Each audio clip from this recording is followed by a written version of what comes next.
मध्य प्रदेश की सियासत में एक बार फिर डबल इंजन के फॉर्मूले पर चर्चा शुरू हो गई है और इसको लेकर बीजेपी और कांग्रेस आमने सामने है।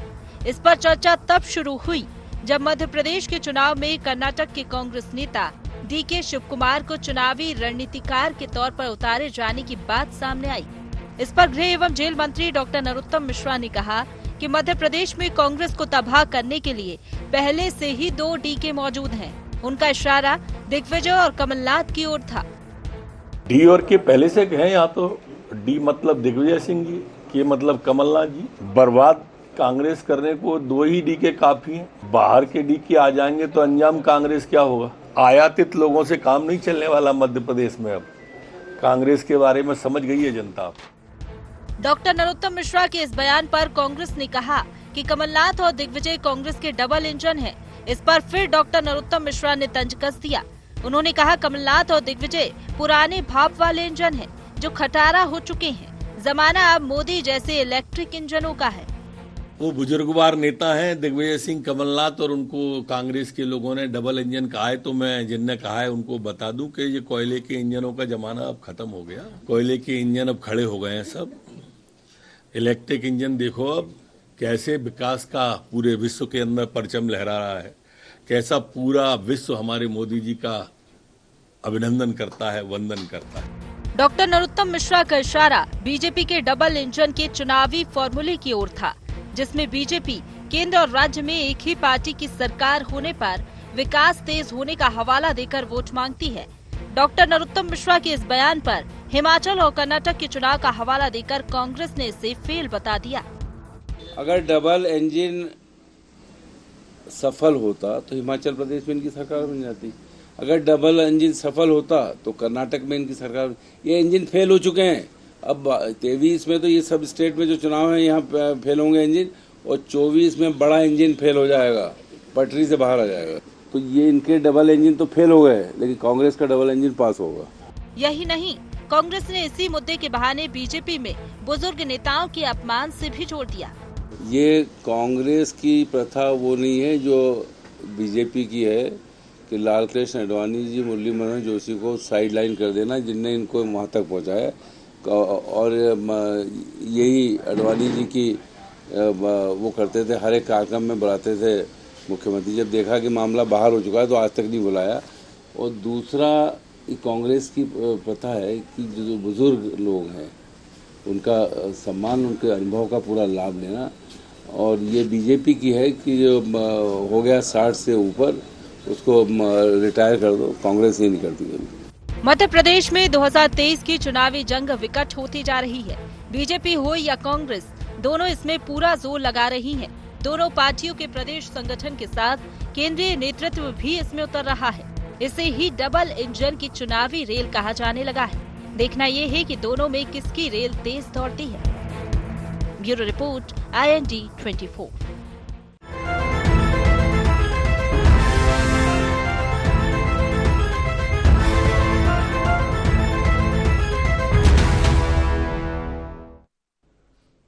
नमस्कार, IND एजेंडा डबल इंजन में आपका स्वागत है। मैं हूं आपके साथ नवीन पुरोहित। चर्चा को विस्तार देंगे उसके पहले IND एजेंडा के मुख्य बिंदुओं की तरफ एक निगाह डाल दें। मध्य प्रदेश की चुनावी पटरी पर क्यों उतर रही डबल इंजन की ट्रेन? क्या दोनों पार्टियों को नहीं रहा प्रदेश नेतृत्व पर भरोसा? PM मोदी के नाम और काम से भारतीय जनता पार्टी को कितना चुनावी फायदा? कांग्रेस के डीके वाले डबल इंजन में कितना दम? नमस्कार, इन्हीं सवालों के साथ चर्चा में आप सबका पुनः स्वागत है। मध्य प्रदेश में राजनीतिक पटरी पर दोनों दलों की ट्रेन जो है वो धड़ाधड़ दौड़ रही हैं। ये वादों की ट्रेन है, ये दावों की ट्रेन है और वचन पत्र और विजन डॉक्यूमेंट की मालगाड़ियां हैं। और कहीं ना कहीं आरोपों की बुलेट ट्रेन भी अभी वर्तमान में राजनीति की पटरी पर सरपट दौड़ रही है। लेकिन एक बड़ा सवाल इस समय उठ रहा है कि किसकी जो ट्रेन है वो गतिमान है, किसकी राजनीति की पटरी पर किसकी ट्रेन सरपट दौड़ रही है और किसके इंजन में कितना दम है। जहां भारतीय जनता पार्टी मोदी सरकार और शिवराज सरकार को, मतलब जहां भारतीय जनता पार्टी की सरकार राज्य में भी है और केंद्र में भी है, उसको डबल इंजन की सरकार करार दे रही है, वहां कांग्रेस ने भी कहा है कि उनके पास जो है वो उनके पास भी डबल इंजन है। तो उन्होंने कांग्रेस के डबल इंजन को कहा कि डी के शिव कुमार हालांकि निशाने पर थे, लेकिन साथ में जोड़ा गया कि डी से दिग्विजय और के से कमलनाथ। अब भारतीय जनता पार्टी कह रही है कि ये जो है बाहर के आयातित व्यक्ति और जो प्रदेश के जो वयोवृद्ध नेता हैं ये अब आउटडेटेड हैं, ये कांग्रेस के लिए कुल मिलाकर किसी मतलब के साबित नहीं होंगे। ये तंज कस रही है। हालांकि भारतीय जनता पार्टी के तंज से कांग्रेस को कोई बहुत फर्क नहीं है। अब कांग्रेस में निश्चित रूप से अगर समन्वय देखा जाए तो डी के शिव कुमार और दिग्विजय कमलनाथ, ये समन्वय तो बनाना पड़ेगा। अगर वाकई में ये डबल इंजन हो जाते हैं, आपस में वेल कनेक्टेड हो जाते हैं, तो कांग्रेस को इससे गति तो मिलेगी। तो इसी मुद्दे पर करेंगे चर्चा। हमारे साथ चर्चा में शामिल हैं पवन पटेल जी, महासचिव मध्य प्रदेश कांग्रेस के, सनवर पटेल साहब प्रवक्ता वक्फ बोर्ड के अध्यक्ष मध्य प्रदेश भारतीय जनता पार्टी से हमारे साथ हैं, देवदत्त दुबे जी वरिष्ठ पत्रकार हमारे साथ हैं। तो पवन जी, गाड़ी सरपट दौड़ रही है भारतीय जनता पार्टी की। आगे शिवराज जी का इंजन है, पीछे मोदी जी का इंजन है और धड़ाधड़ जो है गति बढ़ाती चली जा रही है समय के साथ अपनी। नहीं, गति तो जरूर बढ़ रही है, लेकिन गति महंगाई की बढ़ रही है, गति बेरोजगारी की बढ़ रही है, गति किसानों की आत्महत्या की बढ़ रही है। डबल इंजन की सरकार में ये गति आम आदमी भी माप सकता है, इस गति को जो रोज दो चार हो रहा है इन सब चीज़ों से। बाकी विकास की जो मेन बोला जा रहा है कि डबल इंजन से विकास बढ़ रहा है, विकास यात्रा में ही इंजन फेल हो चुका था कि विकास यात्रा का जिस तरह लोगों ने विरोध किया, डंडे मार मार कर भगाए गए, तो विकास का अपने आप पोल पट्टी खुल गई। और दूसरा मैं ये बोल रहा हूँ कि डबल इंजन की सरकार है, इसका ड्राइवर कौन है। सबसे ज़्यादा मेन मुद्दा ये नहीं होना चाहिए कि डबल इंजन की सरकार, उसको चलाने वाला कौन है। इसको चलाने वाले अडानी जी हैं। उससे अपने आप समझ में आ रहा है कि 20,000 करोड़ का किस तरह घपले आ रहे हैं, उनके पोर्ट में क्या हुआ, कौन ड्राइव कर रहा है, इस सबसे बातें बड़े मायने रखती है, जो कि ये नहीं बताना चाहते हैं। और अभी नरोत्तम मिश्रा जी बोल रहे थे कि आयातित नेता, कम से कम हम दूसरे प्रदेश से अपने नेता को आयात कर रहे हैं। और ये हमेशा प्रचलन में रहा है कि जब किसी प्रदेश में चुनाव होता है तो दूसरे प्रदेश के लोग आते हैं प्रचार करने, ये बड़ा सिंपल सी बात है। लेकिन नरोत्तम मिश्रा जी कितना बढ़ चढ़ के बोल रहे हैं कि आयातित लोगों से नहीं चलेगा। कांग्रेस से आयातित करा के उनकी सरकार चल रही है और वही व्यक्ति बोल रहा है कि आयातित लोगों से नहीं चलने वाला है। तो इनके जो दोहरा मापदंड हर चीज में रहता है, आम जनता देख चुकी है। ये डबल इंजन की सरकार को क्यों यूज नहीं कर रहे हैं कि वहां पे महंगाई कम करें। डबल इंजन की सरकार से क्यों इनको मजबूरी पड़ गई कि 2000 का नोट बंद करने की जरूरत पड़ गई। डबल इंजन की सरकार थी तो जब 1000 का नोट बंद करके 2000 का नोट चालू किया था, बोला था भ्रष्टाचार कम होगा, ये होगा। डबल इंजन का कहां पे वहां रोल। और अब 2000 का नोट बंद करके फिर से बोल रहे हैं कि 2000 का नोट भ्रष्टाचार बंद होगा।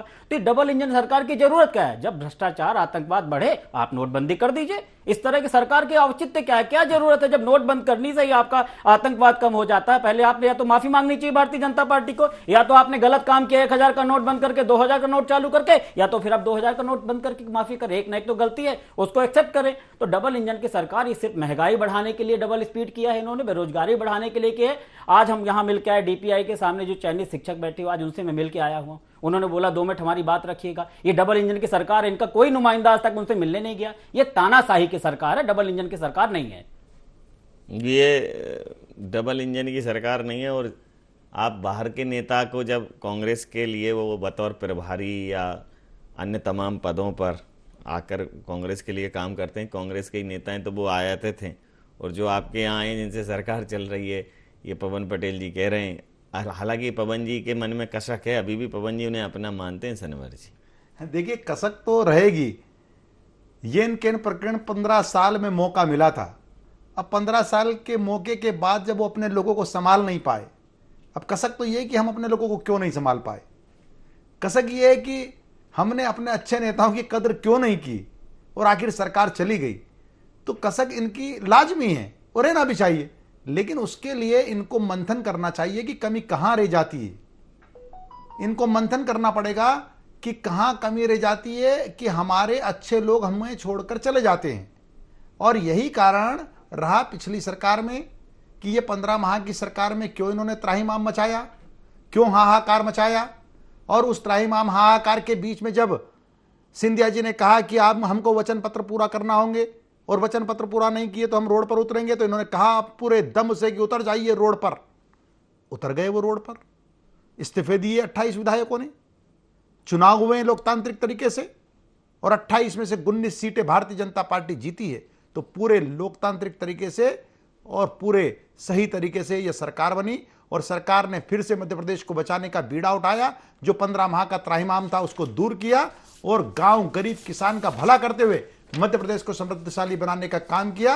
और जिस प्रकार से आप विकास की बात कर रहे हैं, ये डबल इंजन की ही सरकार है जिसने विकास किया।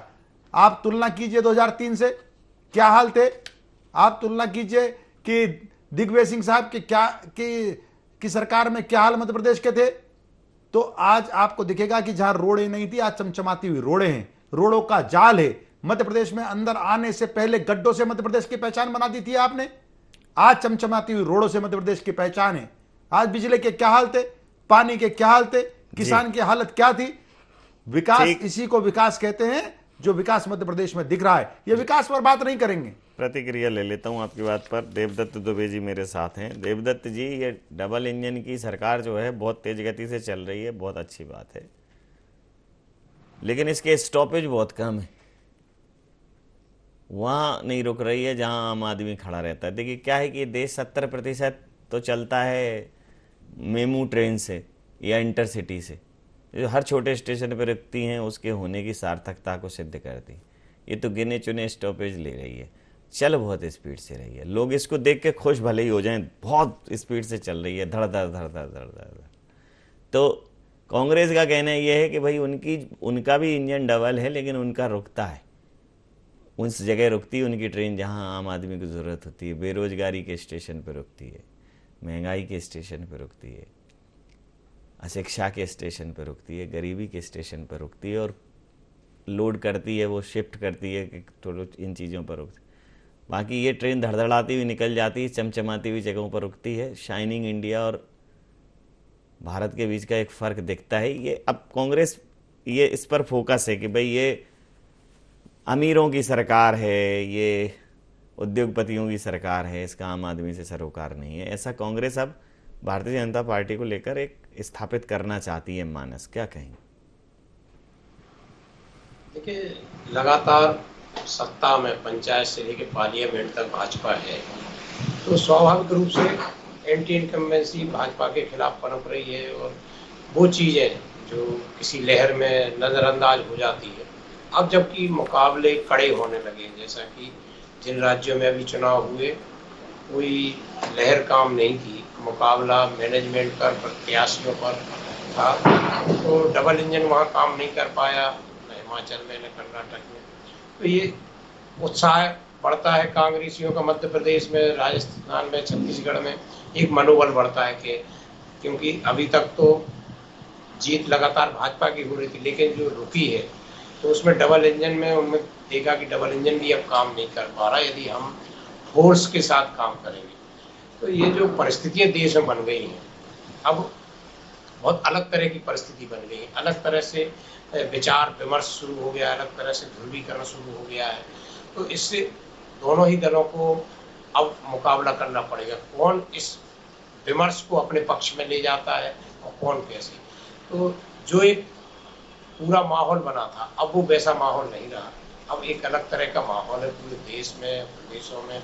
हम और आप भी लगातार चर्चा करते हैं जो आम जन से, तो वो जो जादू है वो भी नहीं रहा। लेकिन इसके लिए अभी बहुत मेहनत दोनों दलों को करने की जरूरत है, अपना माहौल बचाने या अपना माहौल बनाने के लिए। क्योंकि अब जो जिस तरह की जमावट, जिस तरह की बैठकों का दौर हुआ है, जो 24 तारीख को थी कांग्रेस की दिग्गज नेताओं की बैठक, वो 26 तारीख को दिल्ली में होने वाली है, वो इसको कैश करने के लिए रणनीति बनाएंगे। और भाजपा की तो आप देख ही रहे हैं किस तरह से रातों रात बैठ के मुलाकात जो चल रही है, वो भी समझ रहे हैं कि परिस्थितियों को कैसे कंट्रोल में किया जाए, क्या क्या परिवर्तन किए जाए। तो ये जो जमावट होगी, इसके बाद इन मुद्दों पे नए सिरे से विमर्श मेरे ख्याल से शुरू होगा और एक नया वातावरण बनेगा और वो इसी चतुराई पे निर्भर करेगा कि कौन अपनी टीम में कैसे कैसे लोगों को रखता है, किसका आकर्षण है जनता के बीच, किससे बोर हो गए लोग। बहुत सारी जो चीजें हैं मुद्दों के लिहाज से मुझे लगता है कि चेहरों से ज्यादा घोषणा पत्र, वचन पत्र, संकल्प पत्र पे चुनाव होने वाला है। बिल्कुल ठीक है। आप 1000 दे रहे हैं तो वो 1500 दे रहे हैं, साथ में 500 का सिलेंडर दे रहे हैं, तो मतलब बड़ा अभूतपूर्व चुनाव होने जा रहा है जो मध्य प्रदेश की राजनीति में है। तो इसमें चेहरे, मोहरे, मुद्दे, ये आकर्षक घोषणा पत्र, ये सब जो मिलाकर एक माहौल बनेगा वो बड़ा गजब का बनेगा और उसके लिए रणनीतिकारों की जरूरत है। और दोनों दल समझ रहे हैं, वही जिसको जहां सफलतम रणनीतिकार मिल रहा है वो प्रदेश में ला रहा है। DK शिव कुमार कर्नाटक में आजमाए हुए तो कांग्रेस ला रही है, PK के साथी को ला रही है, इधर भाजपा भी अपने चुनिंदा रणनीतिकारों को भेज रही है। तो मुझे लगता है कि अब जो माहौल बनेगा वो वाकई में आपके लिए, हमारे लिए बड़ा रिसर्च का माहौल बनेगा, क्योंकि अब पैटर्न पूरा बदल गया है, राजनीति का पूरा चुनाव का पैटर्न बदल गया है।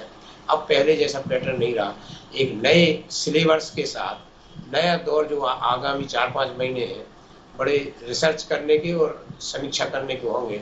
अभी आप देखिए कि एक पखवाड़े में कितने परिवर्तन प्रदेश में होते हैं, रणनीति में, टीम में, ये सब जो है ये नई राजनीति की ओर इशारा कर रहा है।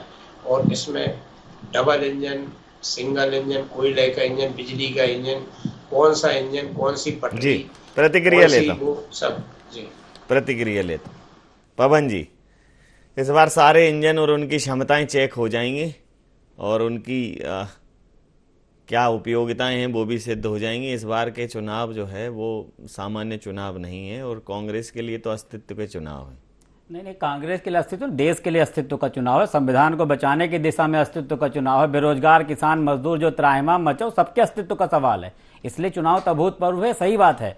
और अभी सनवर जी बोल रहे हैं कि मैंने विकास की बात नहीं की, हमने शुरुआत में विकास की बात की इनके, कि विकास यात्रा से इनकी पोल पट्टी खुल गई। फिर सनवर जी ने बोला कि बिजली, पानी, किसान, बिजली हम कहते हैं कि कैसा इनका है कि बिजली सरप्लस में है, फिर भी लोगों के ऊपर केस कर रहे हैं। लोगों के घर के सामान की कुर्की हो रही है। हमारे काम अच्छे नहीं थे फिर भी हमने 100 रुपए में 100 यूनिट बिजली दिया कमलनाथ जी ने। इसमें मुस्कुराने वाली बात नहीं, आप पूछ सकते हैं, आपके भी अनेकों भाजपा कांग्रेस नहीं देखा उसमें, हर सबका बिजली का बिल 100 रुपए में 100 यूनिट आया, हर बंदे ने एक्सेप्ट किया है। और आप में इतने सरप्लस होने के बाद भी आप इस टाइप से नहीं कर रहे हैं। अब आप बोल रहे हैं हमारे अच्छे नेता को हम संभाल के नहीं रख पाए, मतलब आपके जो 28 सीट में थे वो अच्छे नेता नहीं थे, जिनको बदल के आपने हमारे नेताओं को टिकट दे दी, वो मतलब आपके अच्छे नेता नहीं थे, आप एक्सेप्ट कर रहे हैं। अगर आपके वो अच्छे थे तो फिर उनको क्यों टिकट दिया? ये हमेशा इनका जो दोहरा मापदंड रहता है हर चीज में, जैसे 1000 का नोट बंद 2000, हमारे नेता अच्छे नहीं, अपने नेता, अब अपने नेता सतीश सिकरवार और पारुल साहू जी, ये हाँ, ये बीजेपी के लोग थे? नहीं, बीजेपी के लोग थे। देखिए हर चीज की परिस्थितियां अलग अलग होती हैं, आप उस परिस्थिति को बजर करिए। हम दो नहीं वही नहीं, अरे हमने संविधान के खिलाफ जाके नहीं किया था, हमने सरकार को गिराने के लिए नहीं किया था, हमने सरकार को, आपने एक चलती, आप में दम था तो आप 5 साल कमलनाथ को काम करने नहीं देते, आप घर गए, अगर 5 साल कमलनाथ काम कर ले जाएंगे तो आपको आगे 60 साल की छुट्टी हो जाएगी। यही होता है। और कड़वा कड़वा तू, ऐसा नहीं होगा। क्यों? प्रश्न आप आपके लिए होगा तो आपको उत्तर भी देना पड़ेगा। हाँ तो उत्तर दे तो रहे, हम बता तो रहे, हमने बताया हर चीजें की परिस्थिति। क्यों सतीश सिकरवार जी को आपने दिया? हमने चलती हुई सरकार नहीं गिराई, आपने टिकट दिया, जनहित ऐसी किसने दिया? काम कर रही सरकार। अरे आपने कहा रोड पर उतर जाइए, आपको रोड पर उतरे, काम करिए, रोड पर उतरने के बाद जनता के बीच गए और जनता ने 28 में से 19 सीटें जिताई। ये जनता का निर्णय है, जनता का निर्णय नहीं है। क्या मैं कहने में जनता ही है। और प्याज के रेट बढ़ने पे सरकार गिरा दिया करती थी, आप महंगाई बढ़ाते जा रहे हो, भारतीय जनता पार्टी की सरकार मचाए हुए हो, जनहितैषी कार्यों के लिए लगी है, मध्य प्रदेश की जनता को समृद्धशाली बनाने के लिए लगी है। फिर बन क्यों नहीं रही है? देख लीजिए आप, कम क्यों नहीं हो रही? महंगाई कम क्यों नहीं हो रही है? कितना काम करोगे? एक कांग्रेस के जमाने में साइकिल 16,000, आज 1,36,000 रुपए प्रति व्यक्ति आई है। इसको आप संपन्नता कहेंगे? क्या कहेंगे? अरे हमारे साथ चलिए, हम संपन्नता। अरे कांग्रेस के दिग्विजय सिंह, कितने पैसों का बजट होता था? पूरे मध्य प्रदेश का मात्र 33,000 रुपए का बजट होता था, आज 3 लाख रुपए से ज्यादा का बजट मध्य प्रदेश का है। ये समृद्धशाली बजट है या 33,000 का बजट है? खत्म करो तो आप बता दीजिए, हम बता रहे, सुनिए ना, 33,000 का बजट होता था या नहीं होता था कांग्रेस के जमाने में? अरे तब भी वही तो बता रहे हैं ना आप दोनों का समझो ना, हमारा वो लोग 33,000 का गड्ढे थे बजट कि होता गड्ढे था, परवर्ती? तब भी महंगाई नहीं थी। या बिजली जाती थी? आपने महंगाई क्यों बढ़ा दी? देना पड़ेगा नरेंद्र मोदी झूठ क्यों आपको बोलते जवाब हैं? देना पड़ेगा। नरेंद्र मोदी ने बोला बिजली था आती थी कि जाती थी? 2 करोड़ गड्ढे में सड़क थी या सड़क में महंगाई का क्या आलम है? महंगाई का क्या आलम है? आप जनता के बीच में काम कर रहे हैं, आपको जवाब बन देना भाई पड़ेगा। बन हम जवाब दे रहे हैं, आप जवाब देने की हिम्मत नहीं है। बताइए गड्ढों में सड़क सुनिए, थी, सड़क में गड्ढे थे? सुनिए ना, बताइए बिजली आती थी आपने या के जाती मन थी? में गड्ढा नहीं था। बताइए आत्महत्या अरे नहीं बताइए करा। किसानों को सुनिए, ब्याज दर में सुनने का क्या ब्याज नहीं दर सुनोगे पे आप, मिलता था? नहीं सुनोगे बताइए आप। आप। सुनिए सुनो ना, बताइए किसानों को सुनो। ब्याज दर पर पैसे पानी देते थे? पियो, पानी। सुनिए तो। ये सरकार है जिसने सुनिए आपके तो। 27% पानी पीजिए, को पानी। जीरो पर लाया अरे और जीरो पर माइनस लाया। 10 पर लाए। अरे। ये भारतीय जनता पार्टी की सरकार है। अब आप में दम है तो लाडली बहना को हम दिखाते हैं डीपीआई के सामने 4 दिन से भूखी हड़ताल। आप में दम है तो चलिए मेरे साथ, अभी हम लेके चलते हैं। नहीं चलोगे आप, अब कह आप दिया नहीं मजे। हम 1000 के 1500 देंगे। अरे अब कह 1500 दिया, देंगे। अरे नकल आपने में भी हमारी अकल चाहिए भाई। पॉलिसी को चुराया। अरे भाई नकल आपके में लोग भी अकल वहां भी चाहिए। मौजूद थे। हम 500 में सिलेंडर देंगे। देंगे। 15 सिलेंडर हमने बता दिया, दीजिए। आपने दिया। 15 माह में 15 सिलेंडर दिए। अरे 13 रुपए में राजस्थान में शक्कर दिया, देने को बोली थी स्मृति ईरानी जी। छत्तीसगढ़ में दिया, रेट्स भी कहीं नहीं दिया, झूठ की कहीं नहीं सरकार। दिया, ना नंबर राजस्थान एक में के दिया, बतौले ना वाजवा। छत्तीसगढ़ में आप दिया, बात कर ना लो 15 1 माह की सरकार में 15 लोगों को सिलेंडर दिया। अब वो हमारी झूठ बात बोलना सुनने है का तो मादा है बोल तो दो सुनिए। झूठ। साथ में झूठ बोलते रहोगे बोलने आप। का सुनो मध्य प्रदेश की सुन जनता लो। पहचान चुकी है कि आप झूठ बोलते हैं, हाँ। आपके भ्रम में आने वाली नहीं है। सुन ली अरे हमने तो 15 महीने काम करके दिखाया। सुन ली। हमने आपने किया नहीं। 15 माह में सुनिए, 15 बार भी सुनिए। भोपाल छोड़कर नहीं निकले। सुनिए। वल्लभ भवन की वहां खिड़की रह पे के जाके काम कर नहीं। लिया, आपने नहीं किया। आपके विधायकों से सुनिए। बात करने का समय आपके पास नहीं था। हमने उनसे जनता के कहते लिए चलो, काम किया, चलो, विधायकों से तो काम चले नहीं गए किया। विधायक। जनता के लिए अरे काम चलो किया। चलो तो चले गए विधायक। हाँ चले जाए विधायक, चले जाए। हमने जनता के हित में काम अरे किया। मंथन 100 करो रुपए में दादा, 100 बिजली दी। आप मंथन करो, चिंतन अरे आप करो बताओ ना। और अपने लोगों को, अच्छे सुनो लोगों को तो संभालो। 30 सेकंड बढ़िया से कर लो चर्चा। इसमें क्या है, ऐसे अरे 4 साथ में बोलते जाएंगे। हर भारतीय जनता पार्टी का आज का मैं डिबेट देखता हूं, साथ में बोलने लगे। जब मैं बोल रहा हूं सुन लो आप, उसके बाद जवाब देना। आप जवाब नहीं दोगे। हम तो बोल रहे 15 महीने में कमलनाथ ने 27 लाख किसानों का कर्जा माफ किया। आपके मंत्री ने एक्सेप्ट किया। एक भी आदमी का नहीं किया। 2 लाख अरे कमल पटेल जी ने एक्सेप्ट किया है। आपके मंत्री कमल पटेल ने एक्सेप्ट किया है। 2 अरे झूठ लाख बोलते हो आप रुपए लोग का, यार। आपकी 2 झूठों लाख की सरकार रुपए है। का एक आदमी ले आइए आप पूरे अरे मध्य प्रदेश कमल में। पटेल आपके 2 मंत्री लाख हैं। 2 लाख रुपए का, 2 कमल लाख की पटेल बात ने की थी एक्सेप्ट किया आपने। कि 27 2 लाख लाख की बात की थी या 50,000 की बात की थी? 15,000 के लिए 2 लाख रुपए की बात 15 की महीने के थी। लिए 1 से 10 तक की गिनती 5 गिनाई साल के लिए थी। सरकार राहुल गांधी ने आकर सिखाई थी हमको गिनती। हाँ, मध्य प्रदेश के लोगों किया, को गिनती आती किया। थी। 2 लाख रुपए का हम माफ करेंगे। कितने साल सरकार कितने दिन के लिए चुनी थी? 2 लाख रुपए का किसान एक बता दीजिए जिसको माफ किया, और डिफाल्टर जरूर कर दिया आपने उन लोगों को। 15 महीने की सरकार चुनी गई थी कि 5 साल के लिए? संविधान में कितने साल का प्रावधान है? अब चला ना, आपको नहीं आई सरकार। अरे बतौलेबाजी में आप नंबर मचा 1, दो। बतौलेबाजी में नंबर 1। हाँ मोदी जी ने आप जो मचा बोला दो, था बता दो। त्राई माम आप मचा दो पवन जी, आपकी पार्टी मचा अरे दो। आप बताओ ना। सरकार आप गिरा लो, 2014 के बाद और की बात दूसरे कर पर लो। दोष दो। 2014 के और बाद की दूसरे बात पर कर दोष लो। दो। नहीं करोगे आप। चलिए मुझे पता है। अंतिम प्रतिक्रिया के साथ चर्चा समाप्त करूंगा। यही स्ट्रेटजी है। अंतिम प्रतिक्रिया के साथ चर्चा समाप्त करूंगा। राजनीति का माहौल ऐसा ही रहने वाला है। ना भारतीय जनता पार्टी चुप रहने वाली है, ना कांग्रेस चुप रहने वाली है, और इस बार जनता भी चुप रहने वाली नहीं है। हालांकि जनता की जो आवाज है वो उसके वोट के माध्यम से ही आएगी। तो इस बार डबल इंजन हो, सिंगल इंजन हो, सबको अपना मादा दिखाना पड़ेगा। और कांग्रेस अगर डीके शिव कुमार जी को यहाँ लाती है, जैसा आपने कहा है कि चूंकि उन्होंने प्रमाणित किया है अपना प्रबंधन और अपनी क्षमताएं कर्नाटक में उन्होंने दिखाई हैं, और कर्नाटक का अगर वो नाटक मध्य प्रदेश में भी स्थापित हो जाता है तो फिर भारतीय जनता पार्टी के लिए कड़ी चुनौती हो सकती है कांग्रेस, और हो सकता है कि कांग्रेस फिर सत्ता की राह पाले। कुछ भी हो सकता है लोकतांत्रिक व्यवस्था में। तो अंतिम प्रतिक्रिया के साथ चर्चा समाप्त करूंगा।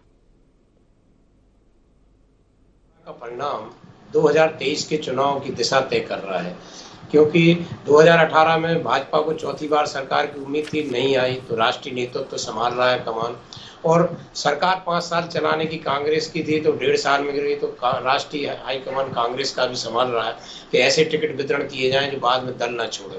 तो और दोनों की उम्मीदें भी 2018 के परिणाम से जुड़ी हैं। जब 15 साल के बाद सरकार आ गई तो उनकी उम्मीदें कांग्रेस की हम फिरा सकते हैं, और भाजपा सोचती कि हम थोड़ी सी चूक कर गए टिकट वितरण में, 7-8 विधायक हमें कम पड़ गए, यदि उसको सुधार ले तो हम 23 में आ सकते हैं।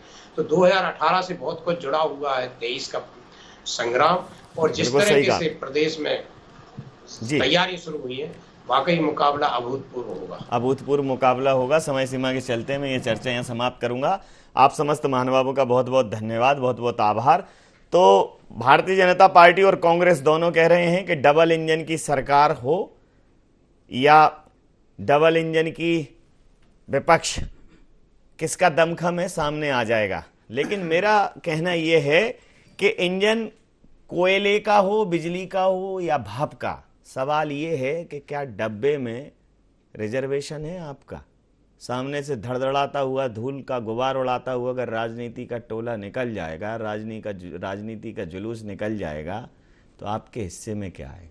एक इंजन की दौड़ रही है, डबल इंजन की दौड़ रही है या नहीं दौड़ रही है, इस पूरे मामले पर आपको गौर करना पड़ेगा कि उस पूरी राजनीति की उस ट्रेन में आपके लिए क्या है, आपके लिए क्या रिजर्व है। आपके लिए शिक्षा रिजर्व है, आपके लिए स्वास्थ्य रिजर्व है, आपके लिए आपका भविष्य रिजर्व है, और नहीं है तो जो रिजर्व नहीं है वहाँ समझिए कि वो डिजर्व भी नहीं करता है। आपको यही समझना है, ट्रेन किसी की भी हो, रिजर्वेशन अगर आपका है तो फिर बैठिए शांति से, वो पहुंचिए गंतव्य तक।